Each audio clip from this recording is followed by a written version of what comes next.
또한 불기소 결정 이후 법령에 근거도 없는 이른바 레드팀의 검토를 마쳤다고 변명성 주장을 하고 하지도 않은 영장 청구를 하였으나 기각되었다는 등 허위에 가까운 보도자료를 작성, 배포하였다는 의혹에 많은 비판을 받았고 기자회견에서 허위성 꼼수 브리핑을 하였다는 언론과 국민적 비판도 많았습니다. 피청구인들의 행위는 대한민국의 형사 사법이 적법한 절차에 따라 정의롭고 공정하게 이루어진다는 국민들의 신뢰를 배반한 행위일 뿐만 아니라 국가의 공권력 행사가 불공정하고 자의적으로 행사됨으로 인하여 국가의 형사사법 질서에 미치는 부정적 영향 내지 해악이 매우 크다고 할 것입니다.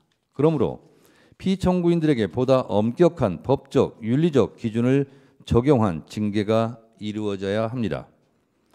그러나 검사징계법 제3조는 검사의 징계를 해임, 면직, 정직, 감봉 및 견책으로 구분하고 있을 뿐 국가공무원법 제79조에 규정하고 있는 다른 공무원과 달리 정작 파면에 해당하는 중징계는 존재하지 않습니다. 국회의 검사에 대한 탄핵이 용이해져야 하는 당위입니다.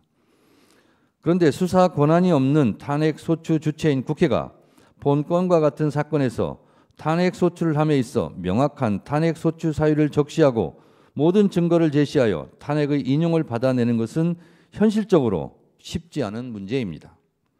실제 수사를 했던 검사가 각 행위와 결정 당시 성실하고 엄격하게 수사하였는지 세부적인 자료를 확인한 것이 매우 제한적인 것도 크게 한몫을 한다고 할 것입니다.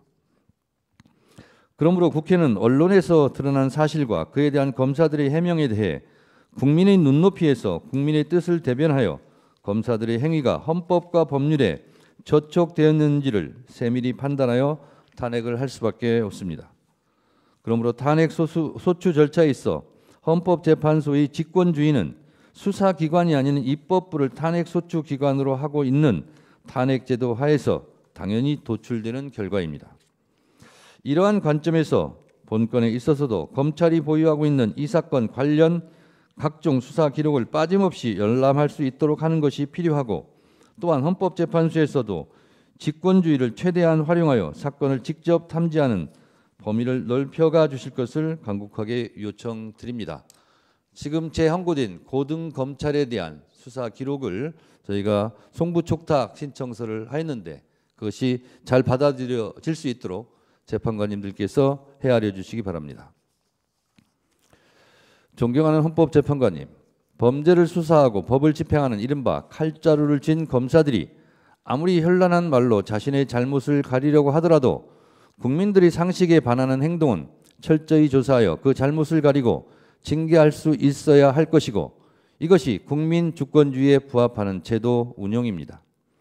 피청구인들은 이 사건 수사 과정에서 법과 원칙에 따라 공정하게 철저하게 수사를 진행함으로써 국민적 의혹을 해소하는 것이 마땅하였음에도 불구하고 권력자인 대통령 배우자에게 면죄부를 주기 위하여 헌법 제7조, 헌법 제11조, 검찰청법 제4조의 평등의 원칙과 정치적 중립 의무 등을 명백히 위반하였다고 생각합니다. 형사사법 정의를 심각하게 훼손하였으며 국민의 법치주의에 대한 신뢰를 무너뜨렸다고 생각합니다. 모든 국민은 법 앞에 평등하다는 헌법 제11조의 헌법 정신에 따라 모든 아내도 법 앞에 평등해야 하지 않겠습니까? 헌법과 법률, 국민적 눈높이를 종합하여 살펴보건대 본건은 피청구인들의 파면을 정당화할 정도로 중대한 헌법과 법률 위반 의혹이 있는 경우이고 국민의 신임을 배반한 것이 명백하다고 할 것입니다. 존경하는 헌법재판관님들께서 대한민국의 공정한 상식이 회복되고 사법 정의와 헌법 질서를 수호하기 위해 피청구인들을 모두 파면하여 주실 것을 간절하게 호소드립니다. 감사합니다.